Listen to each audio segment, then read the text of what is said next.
35 அடி உயர ராட்சச மாலை அணிவித்து அதிமுக வேட்பாளருக்கு உற்சாக வரவேற்பு. அனல் பறக்கும் காஞ்சிபுரம் அதிமுக வேட்பாளரின் பிரச்சாரம். வழியெங்கும் தொண்டர்கள் மற்றும் கட்சி நிர்வாகிகள் உற்சாக வரவேற்பு.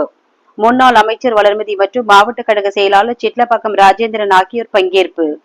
மக்களவைத் தேர்தல் தமிழ்நாட்டில் வருகின்ற ஏப்ரல் மாதம் 19ஆம் தேதி நடைபெற உள்ளது. பிரச்சாரத்திற்கு குறைந்த நாட்கள் மட்டுமே உள்ள நிலையில் முக்கிய கட்சிகளை சேர்ந்த வேட்பாளர்கள் தீவிர பிரச்சாரத்தில் ஈடுபட்டு வருகின்றனர். அந்த வகையில் காஞ்சிபுரம் நாடாளுமன்ற தொகுதி அதிமுக வேட்பாளர் ராஜசேகர் செங்கல்பட்டு மேற்கு மாவட்டம் காட்டாங்குளத்தூர் வடக்கு ஒன்றியத்துக்கு உட்பட்ட பகுதிகளில் தீவிர வாக்கு சேகரிப்பில் ஈடுபட்டார். காட்டாங்குளத்தூர் ஒன்றியத்துக்கு உட்பட்ட 10க்கும் மேற்பட்ட பகுதியில் தீவிர வாக்கு சேகரிப்பில் ஈடுபட்டார்.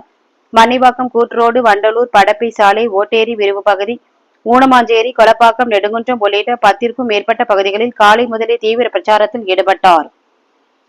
ராஜசேகருக்கு ஆதரவாக முன்னாள் அமைச்சர் ப வளர்மதி, செங்கல்பட்டு மேற்கு மாவட்ட செயலாளர் சிட்லப்பாக்கம் ராஜேந்திரன் மற்றும் காட்டாங்குளத்தூர் வடக்கு ஒன்றிய செயலாளர் கஜா என்கின்ற கஜேந்திரன் ஆகியோர் பல்வேறு பகுதிகளுக்கு சென்று தீவிர வாக்கு சேகரிப்பில் ஈடுபட்டார். இதன் ஒரு பகுதியாக நெடுங்குன்றம் பகுதியில் 35 அடி உயர ராட்சச மாலை அணிவித்து அதிமுக வேட்பாளருக்கு உற்சாக வரவேற்பு அளித்தனர்.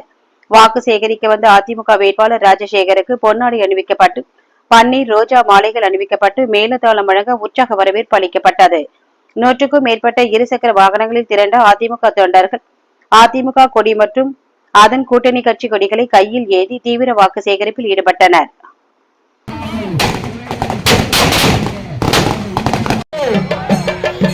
பொன்மன சென்னல் அண்ணன் பேசிக்கிறேன்.